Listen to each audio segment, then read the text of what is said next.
1/16 of an inch.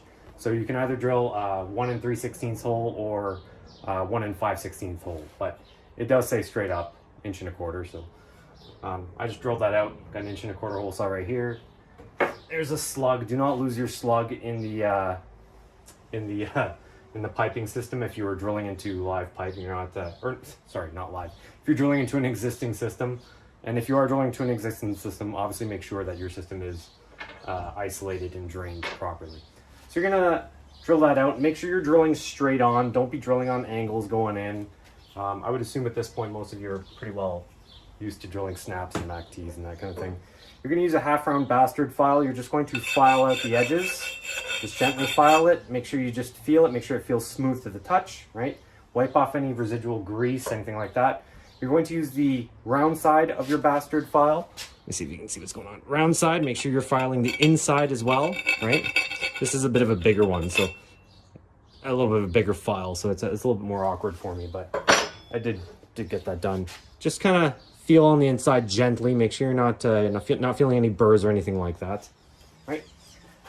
So once you have your pipe, obviously, normally this would be like installed on a vise or something like that. You're going to take your flow switch. You are going to roll the vein. Okay, so you're not going to bend it or or crease it. If you do that, you're going to damage it. Now, also keep in mind, I'm actually going to get it close up. There is a flow direction right here. So we know that flow goes upwards this way. So when there's a flow condition, that paddle is going to push up. So it actually makes most sense to roll it this way, right? Don't roll it in the opposite direction because now it's not gonna catch water quite as well. So we're gonna get right into this. Let me see if I can do this. It's gonna be kind of awkward to kind of show the camera, but I'm just gonna roll it. I'm going to insert it. In the package, I've got my U-bolt. I've got some nuts and washers. Pop that open. Actually, I should do this gently. I'm gonna get this back. I'll take this up. Probably should have had that taken out prior to this video, but it is what it is. So let me see if I can get this in here. Right. Oh, and also just before you install that, just double check. Make sure your gasket's in there. You might just need to kind of give that a little tamp down. It might help. Just push that in. Right, just make sure your gasket's in there in the housing, right? I was trying to look this up. I don't know what the gasket's made of. Most gaskets and sprinklers are typically made of EPDM rubber, which is ethylene propylene diene monomer, if that means anything to you. But I could not see whether or not what type of rubber this was, because I was wondering if you're allowed to install a little bit of Vic lube, but couldn't answer that for you. So as you got that on, right, you can see that I've got that inserted. Now you're not always going to have the luxury of this, but that is inserted in there. We are going to mount our U-bolt, push that right through. We're going to put our washers on each side, not each side.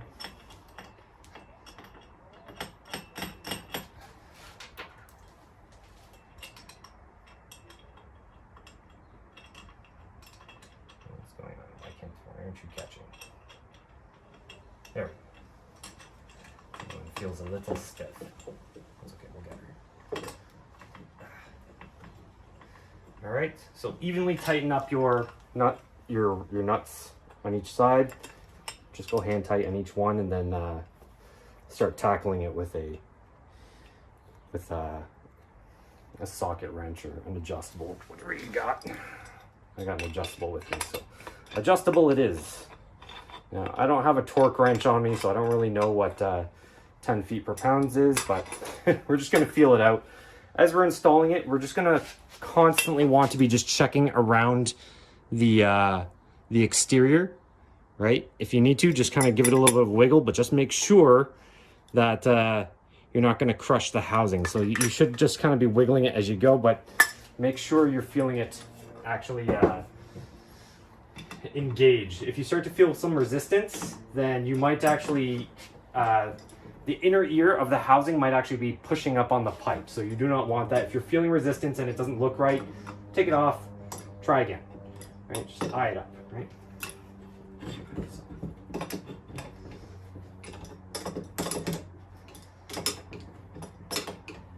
Again, I know in the field you're not going to have the luxury of spinning the pipe like I've got it right now, but this is just for edumacations. That's why we're doing this. So there we go. That's more or less it. That's pretty much it. So you can see what it looks like on the inside there. There's your vein, right? So it goes through. So basically, the direction of flow, let me just, well, we already know there's an arrow on this side. So obviously if I were installing this on a riser, here's my alarm valve. You got to make sure that we're installing it up. So just for the sake of this video, I'm just going to put a little arrow up here, maybe in a few different spots, so we all know. Cool. That's pretty much it. If you are installing onto copper pipe, you need to order a VSR CF.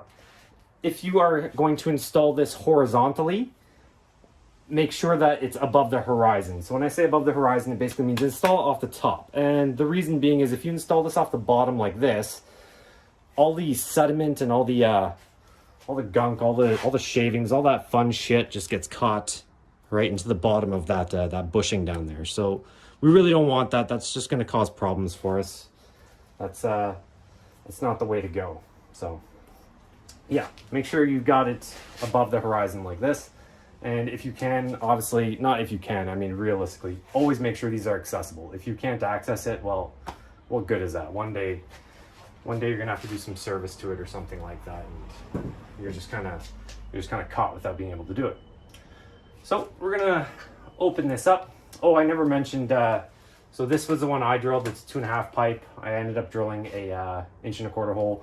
If you're installing a 3-inch to 8-inch VSR flow switch, then it's a 2-inch hole plus minus 1/16. So maybe like a 1 15/16 hole or 2 1/16 hole. So that's pretty straightforward. There's not really much to it. And I think the board more or less covers everything else. We went over all that. So without further ado, we're just going to open this up. You can see what we're looking at on the inside. I give you this little Allen key tool to take it off. It's a security bit Allen tool. I think this is just kind of like a universal Allen key that Potter gives you. But in all honesty, I've done other videos for flow switches. I've done like a PS40. I've done a PS10. I've done a full explanation on a wet alarm valve where I set up, where I was just talking about like a PS120. At the end of the day, they are all the exact same. There is no difference. These are basically just change of state switches.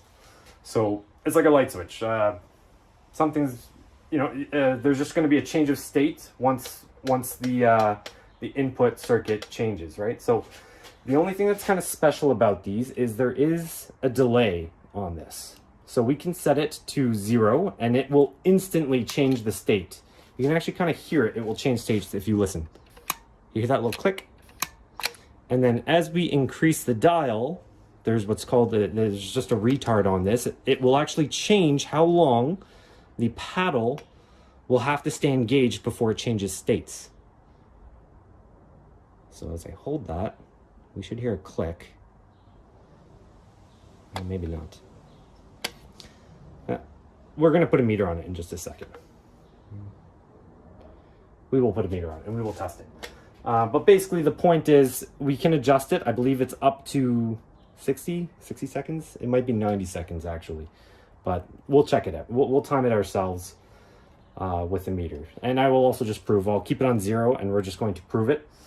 This is a 2-pole switch. By 2 poles, basically it means you can have this, when it changes state, both poles are going to change state at the exact same time.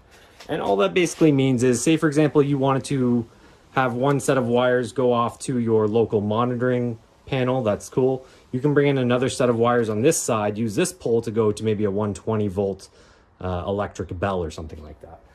So that's pretty much that. If it wasn't obvious already, so I will just show you, if you kind of keep an eye on this little pole here, I'm just physically going to push up on this paddle and you can see how that changes that pole. So it's just on a lever and that's all that is, right? Now, some people will argue, or I don't want to say argue, but some people don't want to flow water. And what they'll do is they'll just take the cover box off. They're just going to pull this toggle and test the switch and say, oh yeah, the switch works. That is not an acceptable flow test. You have to actually flow water downstream to actually prove that that paddle moves with a flow of water. Me physically pushing this down to change states, that doesn't cut it. That does not fly as per NFPA 25. You actually need to move some water somewhere in order to test these switches.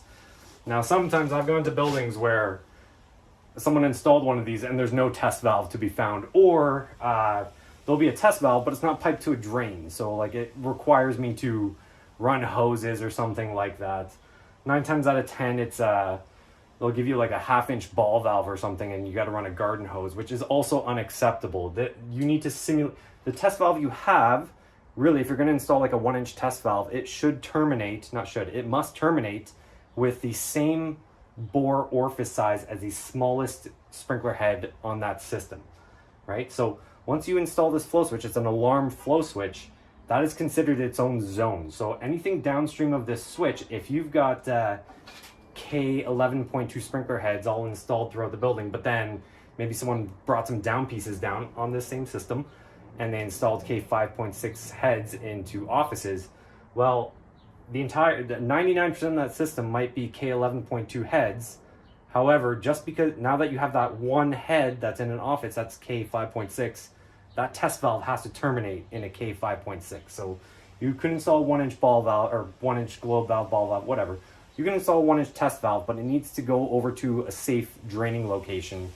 And you just reduce down from 1 inch down to put a 1/2 bushing in there or whatever with the correct size orifice. So you basically take one of those take a head on that system, the smallest nominal K factor, break it off and make sure it discharges into that floor drain or outside or whatever the case may be. So that is one thing that definitely gets overlooked. So if you're running a garden hose, you've already changed the flow characteristics, so that does not actually count. I'm going to just put this onto continuity. I'm kind of a big continuity guy. So as we know, continuity is just open or close contacts. We know that's a closed contact now, it's beeping. I don't know which one, oh, right here. So COM and NC, it already tells you. So there's COM and NC, normally closed. We're gonna go to COM and normally open. In fact, what I think I'm going to do is I might just open this up a wee bit. Maybe I'll just stick my my leads right in there. That way I can be hands-free. Let's do that. Woohoo!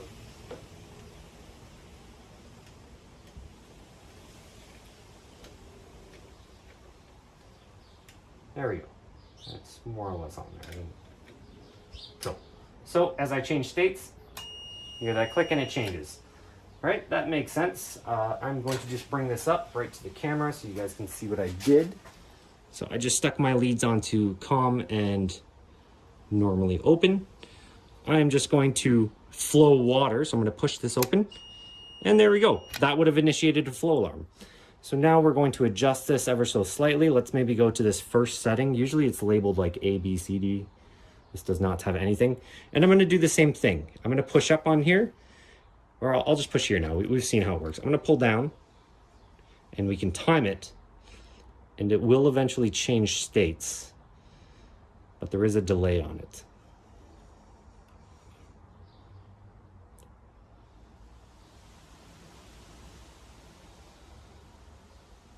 Oh, there we go. So I didn't actually count. I don't know what that was, maybe 15 seconds or something. But as we increase this dial, that timing will change. So for the sake of the video, I don't know if I'm really going to do this. I mean, I'll bet you this is about a 90-second delay. So really, actually, here's another good point that I should mention. Let's go back to this setting right here. Maybe I can get it kind of halfway in the between. Let's count this. Just count this out. 5.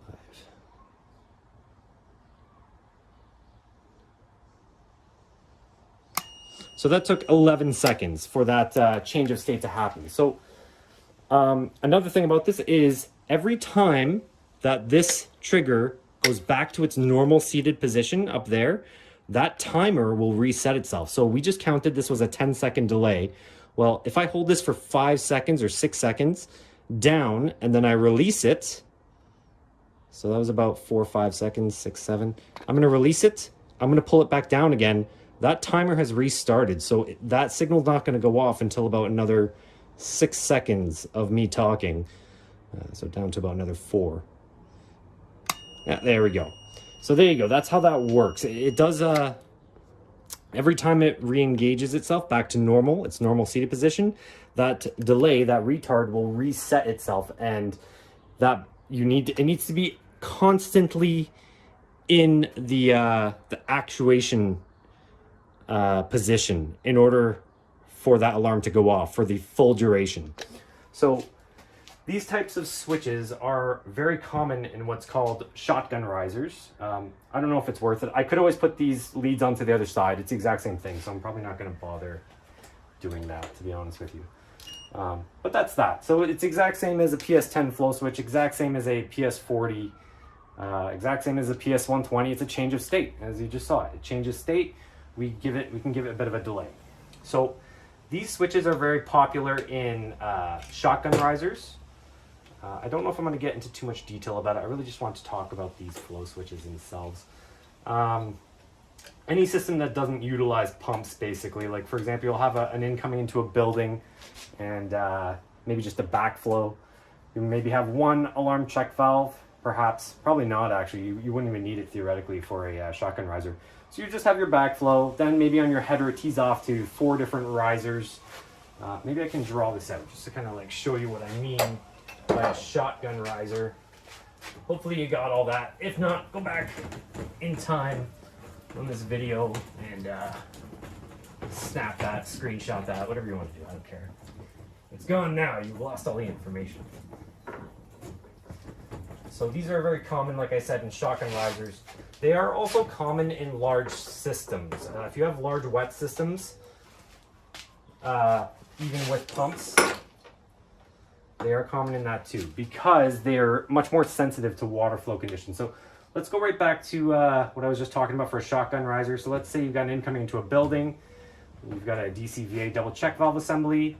Here's your header right here. Comes up, up, up. Whoa, I'm about to lose my board here. What's going on? This goes up, up, up. And then, what do we got here? And then we're going to have our vane flow switch. Maybe I should have put it right here. You know what? I'll just go like this. I don't know why I'm doing that. I'm done. Right? Here, here, here. Right? We're going to have a control valve on each one, like this.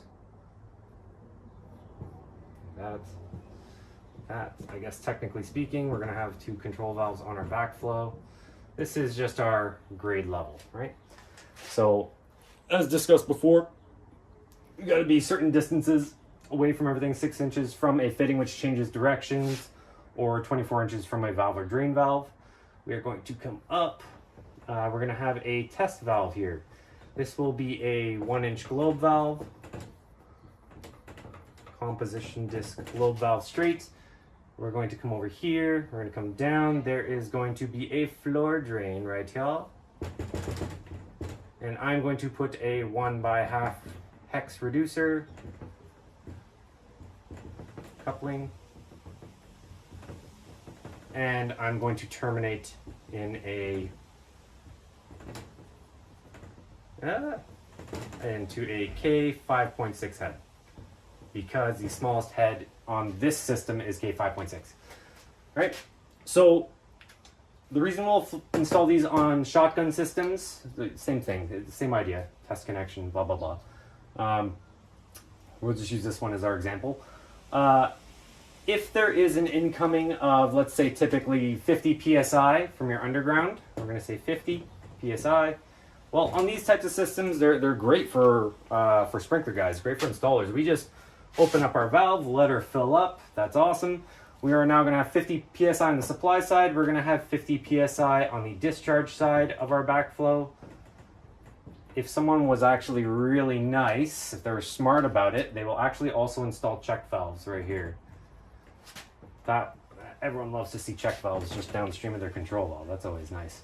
So that way, when we fill her up, so we're going to fill this up. Every system itself is also going to have 50 psi. 50, 50, 50. It's the same thing all across the board. Now, as we are filling up, we're going to have a delay on our VSR flow switch. We're going to max it out to 60, we'll call it 90 seconds. I'm going to call it 90. We're going to max it to 90 seconds. So as I'm filling up this system, if I'm flowing water constantly for 90 seconds, we are going to get a flow alarm. And then once we're done filling up, everything is equalized. We've got city supply and discharge pressure equal to 50. That flow will stop. That flow switch is going to change states back to normal again. And then that alarm will clear once you hit reset on the panel or whatever.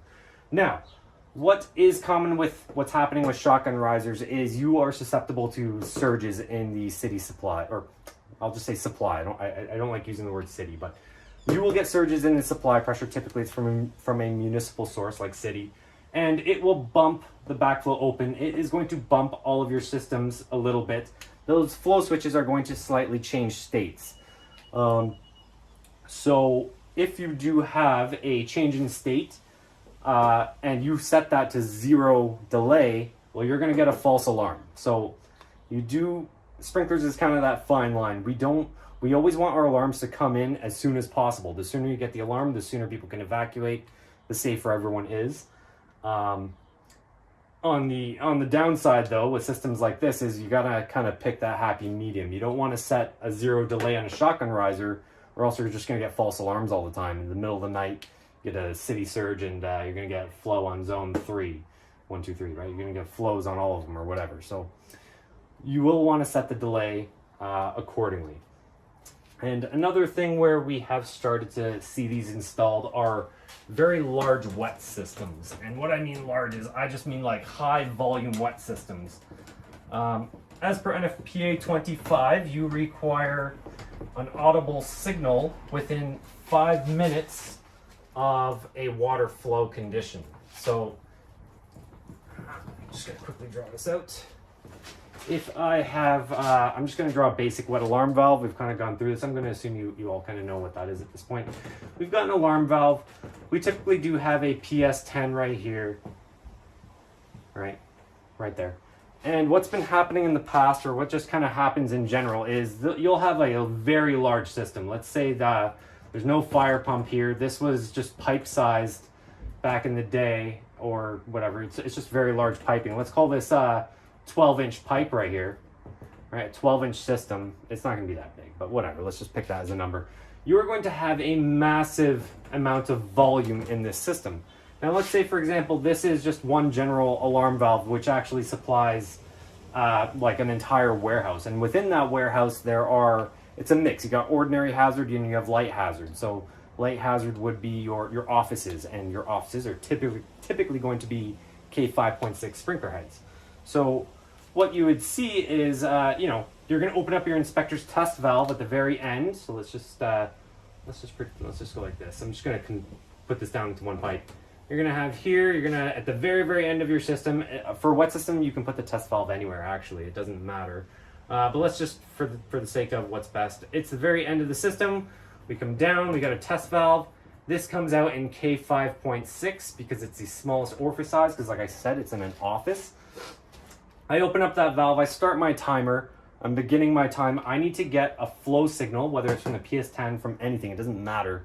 I need to get a flow signal within 5 minutes. Now, that might seem like a long time to go before you get a flow alarm, but you got to think, massive volume system, if we're pumping this up, like let's say, for example, you got an incoming water supply of 50 psi, and then we are utilizing a pump to pump up this system. Let's say we pump this system up to 150 psi. I'm going to change this to a mid.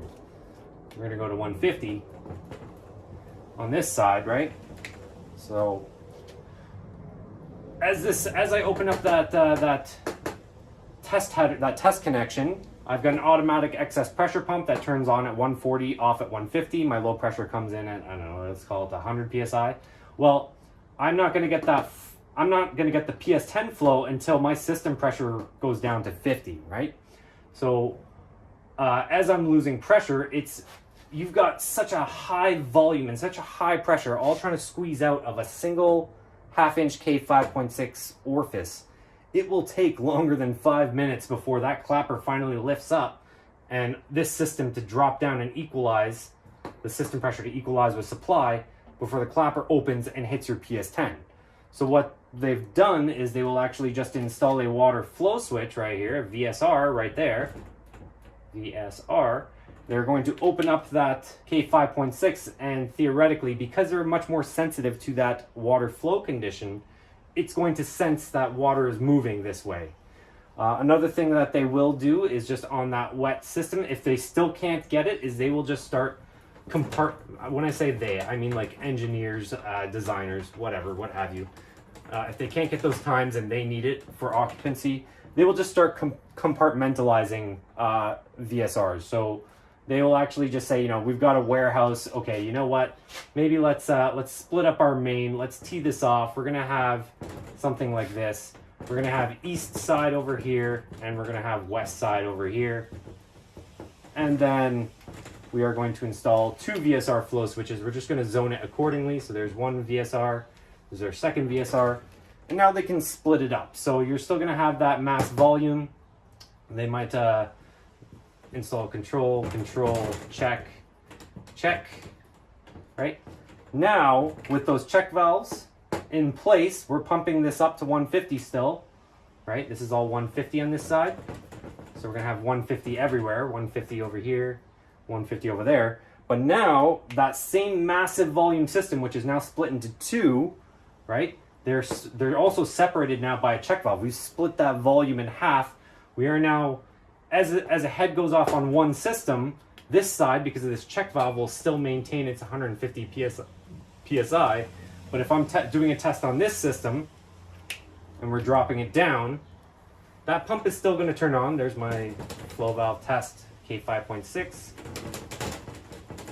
This system is going to rapidly drop. This header will drop, but anything downstream of that check valve will stay locked in at 150 PSI. So they will start doing stuff like that. They'll compartmentalize, and then they will also give flow switches their own zones and program them accordingly onto the panel. So that's kind of a quick rundown on VSRs. I showed you how to test them. You can test them without wiring.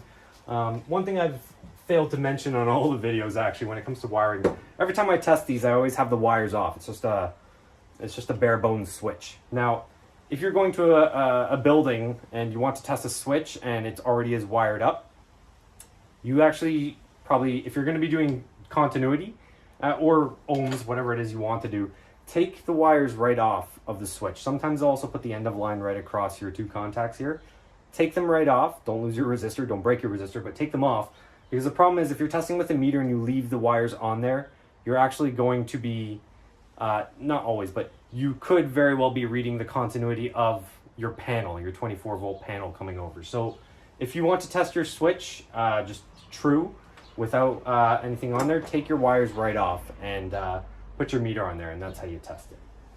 All right, so if you have any questions, feel free to shoot me a comment, and I'll do my best to answer, but I think I did a pretty decent job just kind of giving you the quick run through. So, all right, see you in the next one.